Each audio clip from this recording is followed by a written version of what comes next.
মেয়েরা কি স্বামীর বাম পাজরের হাড় থেকে সৃষ্টি হয়েছেন? যদি স্বামীর হাড় থেকে হয় তাহলে বিয়ে আগে যারা মারা যান এবং যাদের একাধিক বিয়ে হয় তাদের অবস্থা কী?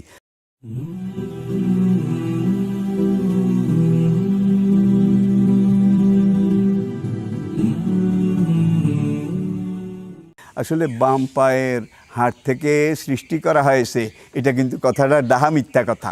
অখালাকা মিনহা যাও যাহা, যেই মাটির উপাদান দিয়ে আল্লাহ আদমকে সৃষ্টি করেছেন সেই মাটির উপাদান দিয়ে আল্লাহ হাওয়াকেও সৃষ্টি করেছেন। একই উপাদানে নর আর নারী, মানব আর মানবী, আদম আর হাওয়া, তারা উভয়ে সৃজিত। সুতরাং ওই বাম পায়ের হাড় দিয়ে সৃষ্টি করা হয়েছে, এটা কেউ কেউ অবশ্য বলেছে, কিন্তু এটার নির্ভরযোগ্য কোনো গ্রহণযোগ্যতা, নির্ভরযোগ্য কোনো সনদ আজ পর্যন্ত আমি খুঁজে পাইনি। সুতরাং আপনি তারপরে যে স্বামী যদি তাহলে বিয়ের আগে মারা যান এবং যাদের একাধিক বিয়ে হয়, তাইলে আমি যে জবাবটা আগে দিয়েছি এই জবাবটা দেওয়ার পরে পরের প্রশ্নগুলো আর করার জায়গা থাকে না, প্রয়োজনও থাকে না। আল্লাহ ছাড়া নেই যে মাবুদ সৃষ্টিকুলের মাঝে, চিরজীবী তিনি সবার ধারক যেন তাজে। আল্লাহ ছাড়া নেই যে